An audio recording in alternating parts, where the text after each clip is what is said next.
So we are now going to start a new module. In this module, we are going to be concerned about tail bounds. And what does that mean? Well, we are interested in random variables like running time, space complexity, and so on and so forth in algorithm design. And we want to understand such random variables. The first level of understanding we have from the expectation of that random variable. But that's not all we want to know. We want to also understand how the random variable behaves with high probability. For example, the expectation could be small, but if an algorithm takes a lot of time every once in a while, then that might be a cause for concern. So we want to be able to argue that the probability with which an algorithm takes a long time is very, very small. And tail bounds help us make such arguments. Okay, so in today's segment 1, we're going to look at Markov's inequality, which is pretty much the first starting point for these sort of tail inequalities. We will be studying Markov's inequality using randomized selection as the example problem. And we will then prove Markov's inequality, and then we'll apply it to this randomized selection problem. And we'll also see how this Markov's inequality plays out in a binomial distribution. It turns out that it's actually quite weak in general, but under certain conditions it'll work. And in fact, even though it's weak in general, this is actually the starting point for all other tail inequalities that we'll be studying. Okay, so without further ado, let's look at the selection problem. So we are given an arbitrarily ordered array of n numbers. Okay, this is an input array, arbitrary order, and we're also given a parameter k. Okay, and this parameter tells us specifies the index of the item that we want to output in the sorted order. So in other words, we want to find the kth smallest element in S. And we would like this algorithm to be as simple as possible. Okay, so here's the randomized selection algorithm. It's kind of like quicksort. Okay? It is a recursive algorithm. You take the entire array S, and you have this parameter k. So if k is the k's value is 10, we would want to output the 10th smallest element. So of course, k has to be in the range 1 to the size of the array. So now, just like quicksort, you pick a random number v,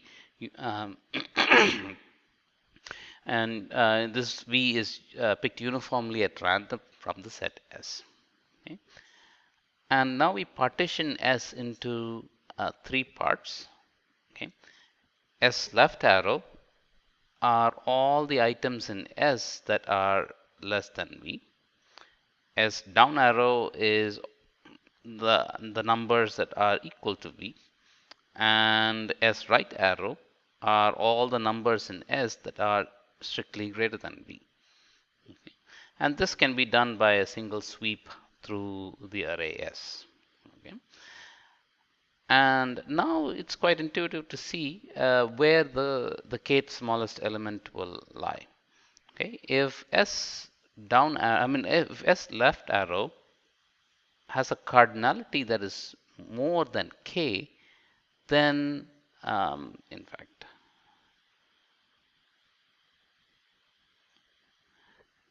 greater than or if the cardinality of S left arrow is greater than or equal to k, then what we can say is that the kth smallest element is in S left arrow. So what we can do is simply recurse into that region. Okay. On the other hand, if k is strictly greater than the first 2 parts, the left arrow and the down arrow, then k is clearly in S right arrow. Okay, so you recurse into S right arrow, but you have to provide a parameter that is slightly updated. So no longer will K be the right parameter. You will have to remove S left arrow and S down arrow. So maybe a picture will help us. So if you look at the array S, what we have done is we have split this array into S left arrow, S down arrow, and S right arrow. So this step 3 takes care of the case where the kth smallest element is over here. Step 4 basically takes care of the case where the kth smallest element lies in this region. And because we're going to recurse into this region alone, we have to remove this many numbers from K so that we only focus on item number whatever we get over here in this region. Okay, and of course if steps 3 and 4 don't work, that means K is in this region, in which case remember all of these items have value equal to K, so you simply return the and this is nothing but the pivot element V that we chose, so simply we can return V. So this is how the randomized case selection works, at least this algorithm. And we'd like to understand how good this algorithm is. And recall, we've already looked at this algorithm, and we know the expected running time of this algorithm, which is quite good.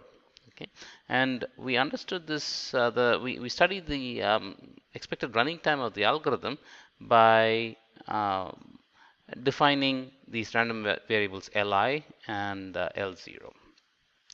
And you recall that Li denotes the number of elements in the ith recursive call.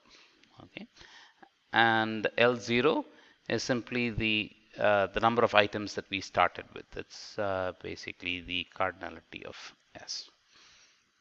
Okay, and we showed that the expectation of Li is 7 over 8 raised to the power I times n. Okay, and using that, we were able to show that the expected running time t is this expectation of the sum of the Li's, okay, and scaled by R, which captures the fact that Li's just represent the number of elements, whereas the running time might be a little bit more, but still only a linear amount more. So now we can solve. I mean, you can work out that this expectation, applying linearity of expectation and things like that, will work out to O of n. So we've seen this already. Okay. Now, what we really want to show in this now is that the runtime is not too large with high probability. And when we claim that some event holds with high probability, what we mean is that the probability is of the form 1 minus 1 over n to the some constant d. Okay, which means, and another way of saying the same thing is that the probability of the runtime being greater than or equal to some delta, whatever that delta is, times n log n should be at most some 1 over n to the d. Okay. So these are two equivalent ways of stating this high probability claim. You can, if you are looking at the good event, the runtime being O of n log n being small, you need to show that it works out with high probability. But if you focus on the bad event is when the runtime becomes larger than some quantity, so greater than some delta times n log n, that's the bad event. If you're focusing on the bad event, then the probability of the bad event should be very small. It should be at most 1 over n to the d. There are two equivalent statements, assuming the delta in the zone the constant in the zone notation. So how are we going to achieve this? We're going to prove this following theorem, that the running time is O of n log n with high probability. And we will prove that Li becomes small with high probability when I becomes O of log n. Okay, so as you recurse further and further after the ith, roughly the ith, I mean I equal to O of log n at the recursion, what happens is the size of the array becomes a constant. Okay, and once it becomes a constant, then this algorithm is only going to, the remaining running time is only going to be a constant. So we don't care. So if we are able to show this, then the running time is essentially limited by this summation, I equal to 0 to some theta of log n, and sum up all the individual LIs.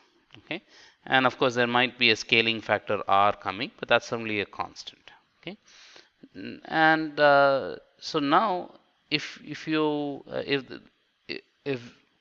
if this is what we care about, the easier thing to and notice that if after the log nth iteration, if Li becomes small, we can simply stop with summing over the first log n Li values.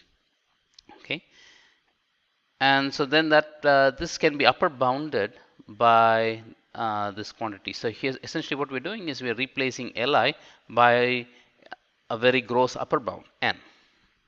Okay, so clearly the running time is upper bounded by the summation of I from 0 to log n, theta of log n times of n. Okay, and that's not hard to see that it's O of n log n.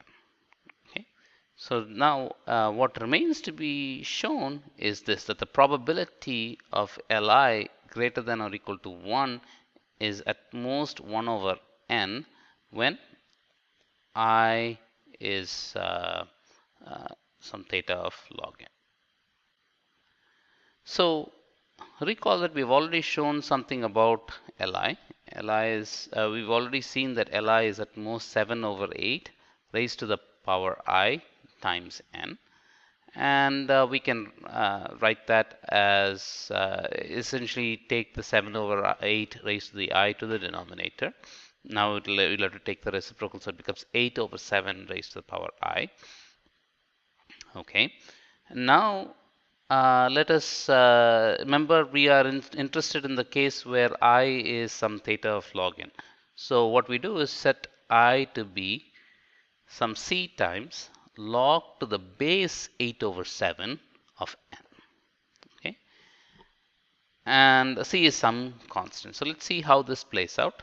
So now when you plug this value of I into this term, you get this. The expectation of Li now becomes at most 1 over 8 over 7 raised to the power c log to the base 8 over 7 n.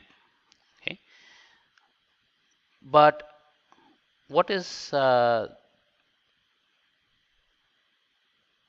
this quantity? Actually, what is this quantity? 8 over 7 raised to the power log base 8 to the 7 n. That's nothing but n. And there is the c, so this c will turn out to be n c.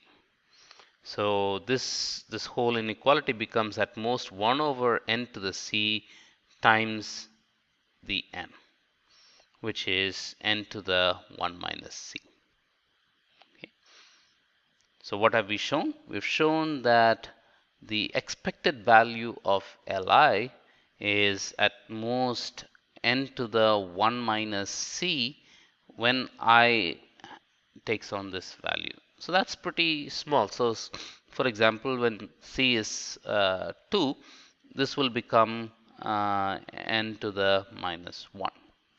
Okay, and that's a very small fraction.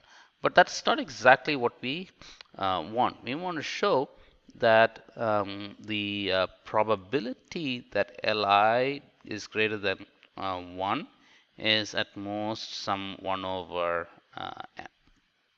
Okay, we want to show something like that.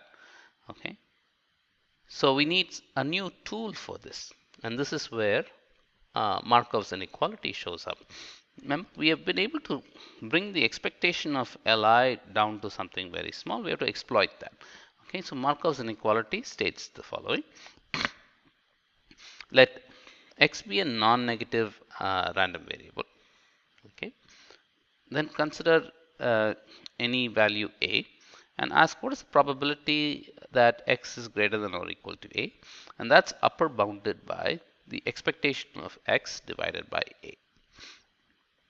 So a lot of times a picture would help understand what we're talking about. So here's the distribution of x. It can be a complicated distribution, but we want x to be non-negative. That's an important requirement. And so let's assume that the expectation lies around here. We're going to, what we're asking is, what is the probability that x is greater than or equal to a? And that's the shaded portion over here. Okay, the area under this in this shaded portion. And what does this inequality say? That that's equal. That's at most the expectation of x divided by a. And you will immediately notice that this inequality only makes sense as long as a is at most expectation of x. If a is smaller than the expectation of x, then this inequality, the right hand side will become greater than 1, and that's useless because we know that probabilities are always bounded by 1, so that's not very meaningful. Okay? And in general, this Markov's inequality tends to be very weak, but it's still fundamental because its power shows up when the expectation becomes small. Then you will be able to get a very good upper bound, a very small upper bound on this probability. Remember, this is typically going to be the probability of some bad event, and so you want this right hand side. This is the bad region. So for example, you don't want your running time to be too large. That's the bad situation, and you want to argue that the probability of that bad situation is very, very small. Okay, so you're most often you're interested in ensuring that this right hand side is as small as possible, and that particularly comes out I mean in the context of Markov's inequality, it's only useful as long as the expectation is sufficiently small. Okay,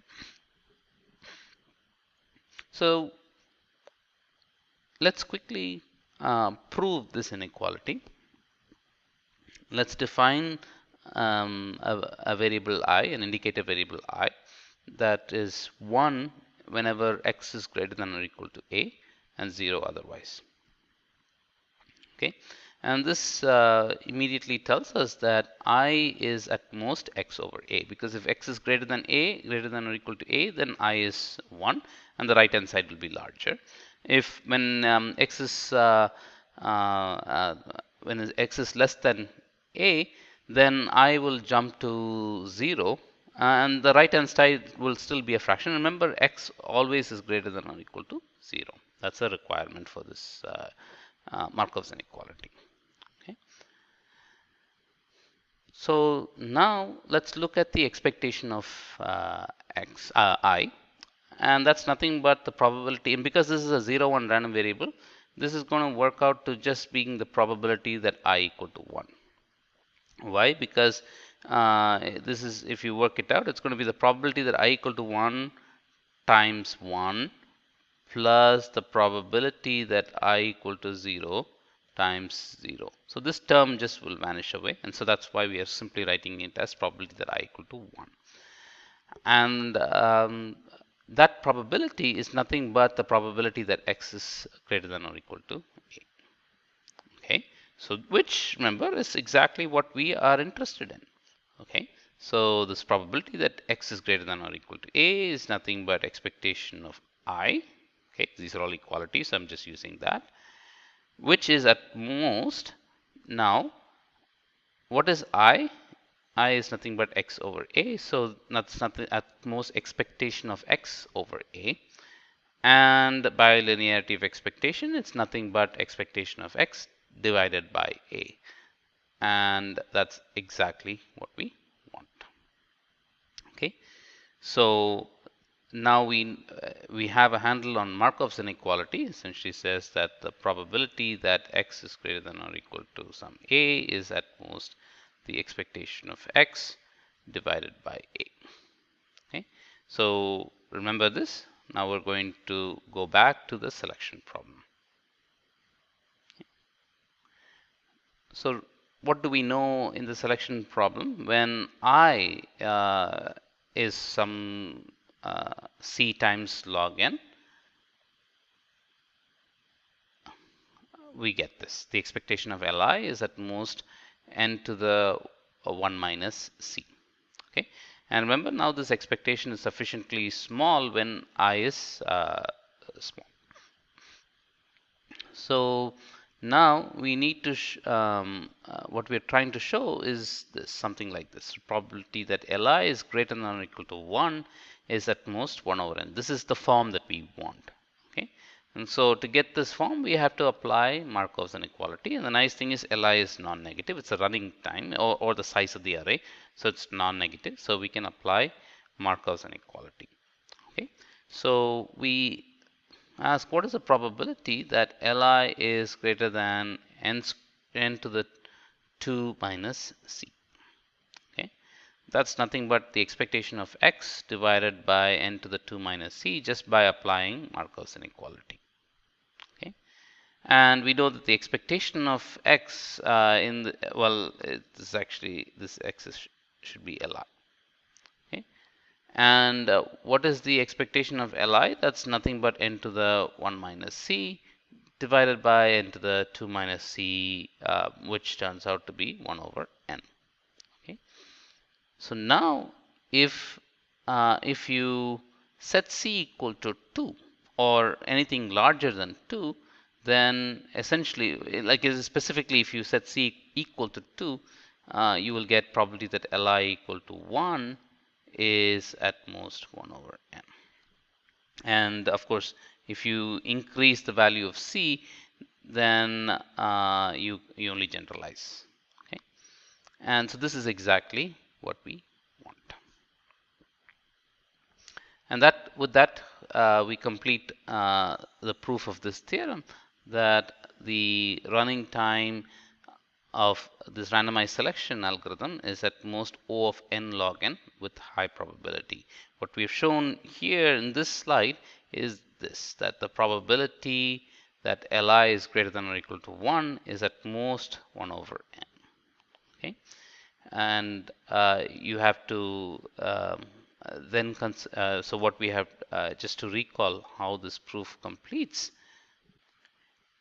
you have to remember that given that the probability that Li greater than or equal to 1 is at most 1 over n, we can then plug in the fact that these Li's are at most, I mean, if it's not even going to be greater than 1 with, then clearly you can upper bound it by n, and summation of these n's over the log n iterations is going to be O of n log n, and this is going to be true with high probability. So now we're going to ask a somewhat intriguing question. So what we have shown so far is that the probability of the running time being greater than or equal to some delta times n log n is at most 1 over n. Essentially saying that it doesn't, I mean, the probability that it goes too large, and in that sense, too large here is defined as n log n, is at most 1 over n. But we also know that the expectation of the running time is is at most some O of n. Okay. So this is a gap. Expectation is O of n, and but we've only been able to show that the running time with high probability stays within n log n. Okay. So a natural question is, can we say something with not even high probability, but some probability tending towards 1 for this event that t belongs to O of n? What can we say about the probability that t is some O of n? Say, what is the probability that t is at most 50 times n, where 50 is a constant, right? And can we argue somehow that probability will be 1 minus some little o of n. Little o of n can be something like 1 over log n or 1 over square root of n or something like that. What it cannot be is a constant. Okay, little o of n is something sub-constant. Okay, and we're asking whether that's so basically this is a probability that tends to 1 as n increases. Okay, is that possible? And as it turns out, the answer is no. So this you have to live with this divide between the expected running time and the bound that we have on the running time with high probability. There will have to be a separation. Okay. So what we're going to show is that the bad event, that the running time belongs to some omega of n, is going to be at least a constant. Okay, for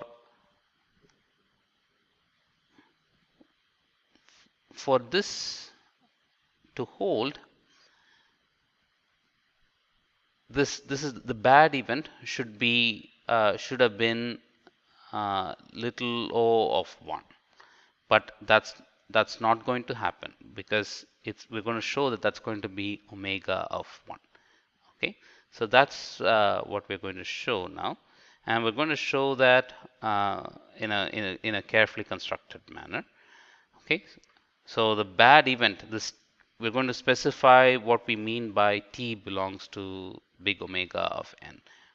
The bad event is going to we're going to consider the bad event, specific bad event, as t to be greater than some constant c times n divided by 2, and c can be any constant. Okay. So now we ask, what is the probability that t is greater than or equal to cn by 2? Okay. And we're going to argue that that probability is going to at least be some constant. Remember, c is a constant, so any function of a constant, this should be a constant. This will be a constant, right? We want to argue that this probability is going to be more than a constant, which is exactly what we mean by omega of 1. Okay, how do we make this argument? Let's assume let's look at the algorithm, the execution of this randomized selection algorithm, but we're going to view it from the point of view that the items are sorted. So in reality, the items will not be sorted, but we're just going to, for the sake of analysis, observe what happens in this sorted order. Okay, so this is a sorted order, but we're going to break the sorted order, at least the first half of the sorted order, into little pieces, and these little pieces there are going to be c such intervals. Okay, and each such interval is going to consist of n over 2c items. Okay, so basically this is n over 2, and that n over 2 divided into c pieces is n over 2c items each. Okay, and in this case we are going to assume that k equal to n over 2, so we're basically trying to find the median element. Okay, so what could go wrong in this sort of a view? Well, remember, in each recursive call, we're going to pick a random element. So what is the probability that the very first random element is going to be in this very first interval? Okay. Well, the width of that interval is going to be n over 2c. And the overall and this your random pivot element is going to be in that interval with probability n over 2c divided by the total size of the array. Okay, that's the current size. Okay. And what about the next iteration? So let's say that the first recursive call you pick a pivot in that region. Okay. In the second recursive call, what is the probability that you would pick a pivot in the second interval? Okay, that's again going to be n over 2c, but now the size might have been smaller because your array size is reduced a little bit, but it's only reduced by a little bit because you've probably eliminated the first interval. So that's so I'm just not going to worry about exact size, but I'm just going to call it the current size. Okay. And so on and so forth. In each recursive call, the bad thing that could happen is that the pivot gets chosen from this tiny sliver of items at the far left. Okay? And those bad events can happen with these probabilities, n over 2c divided by the whatever the current size is. Okay? And I'm only interested in in a lower bound for this probability. So I can replace this by a smaller quantity. So what do? I look at this denominator. It's the current size, and if I replace it by a larger quantity, okay, I certainly will know that this will be larger than whatever I get over here. So with that being the case, I'm going to replace the denominator by n, because n is the full size of the original array and the current size could only have been smaller. Okay, so I get that, and now the n cancels out and I get 2c raised to the power minus c, which is a constant. So what is the final outcome of this argument? We've been able to show that the probability of the bad event, that the running time is greater than Cn by 2, is at least a constant. So this means that you will not be able to prove any high probability result for a running time of O of n. Okay, so that's that. So there is clearly a separation between the expected time analysis and the running time analysis with high probability. Okay. So you may wonder at this point, and especially those of you who have studied selection problem in an undergraduate algorithms course, you may recall that there exists a deterministic O of n time algorithm.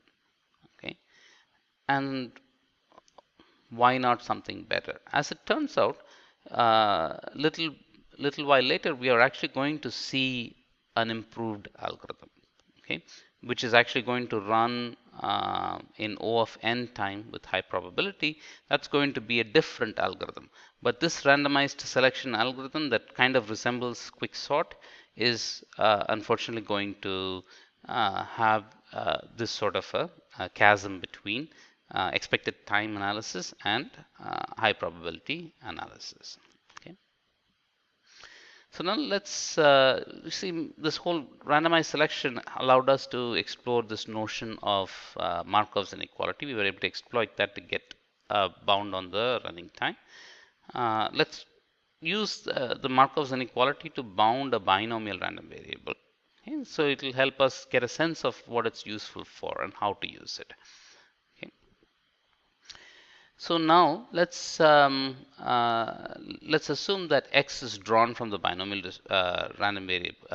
distribution with parameters n, meaning n coins are tossed, and the p-value is a half, which means that the coins are all unbiased. Okay. So the question we ask in this sort of tail-bound analysis is how much does x deviate from its expectation? Okay. So what value of what range of values of x have significant probabilities? Okay. So here's an experiment that I quickly coded up. I'm going to set n equal to 10,000, and I'm going to draw x repeatedly 1,000 times. And I'm going to ask how much does it deviate from the expectation. Remember, expectation here should be n over 2, right? So in this context, when n is 10,000, the expectation of x should be 5,000, right? So the question is, how much does it deviate from this 5,000? And you may want to pause here to ask, okay, what will that deviation be?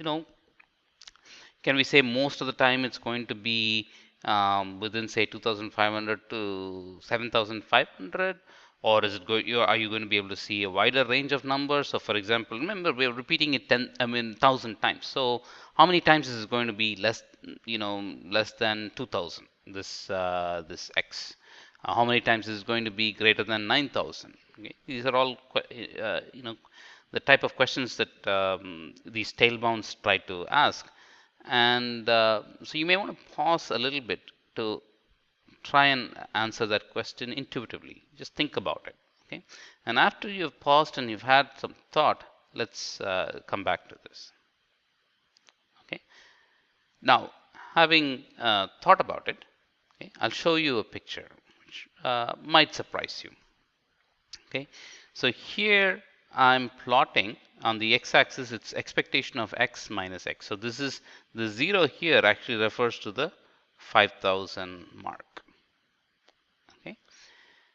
And so this, for example, 120 refers to the 5,000 minus 120. So that's like 4,880th mark. Okay. This refers to 5,000 plus 140. So that's going to be 5,140. Okay. As it turns out of these 10,000 repetitions, most of the time you are within a plus of minus 120, 130. Okay. So we never went below 4,850. We never went above 5,150. So clearly we never would have touched 2,500 or 7,500. Okay. So this binomial distribution, when you think about it, is actually going to be very tightly bound around its expectation. Okay. And this is an important intuition that you need to develop. Okay. So even though it's random, it's highly predictable. Now let's see if Markov's inequality is really any good. Like, how good is its prediction? Is it able to tell that this random variable x drawn from the binomial distribution is going to be close to the expectation or not? Let's see what it says. Okay, let's ask what is the probability that x is greater than the expectation 5,000 plus 160. Okay, that's going to be the expectation, which is 5,000, divided by 5,160. That's 0.96. And when you think about it, out of the 1,000 reps that we did for this experiment, none of them exceeded 5,160. So the probability should be much closer to 0, but we're getting a probability of 0.96. Okay. So this is clearly telling you that Markov's is very, very weak. Okay? In this context, at least, it's not always weak. It's sometimes it's really the best starting point that you can have for these tail-bound analysis. But in this context, it's weak. Okay, so we need slightly more nuanced tail bounds to analyze the binomial distribution. Okay, and that is what we will be developing in the rest of this module. So to conclude, in addition to the expected running time, we also typically want high probability guarantees, okay, on the running time. So we want to be able to say that the running time does not exceed some quantity uh, with high probability, okay, or that it exceeds this value with very small probability. Both equivalent ways of saying this. Okay, and we've looked at the first fundamental step towards these sort of tail bounds, and it's Markov's inequality. And we've noticed that when the expectation can be brought low, then Markov's is quite good, but not so good otherwise. So it wasn't very good for the binomial distribution where the expectation was already high, like 500, 5,000 or something, right? So the trick is to really exploit this feature of Markov's inequality. So whatever random variable we want, instead of bounding that random variable directly, if its expectation is high, we want to be able to recast that so that we're looking at a random variable with low probability and then apply Markov's inequality and thereby could get tight bounds. Okay. So with that, we conclude the first segment. In the next segment, we will look at a slightly tighter inequality called Chebyshev's inequality.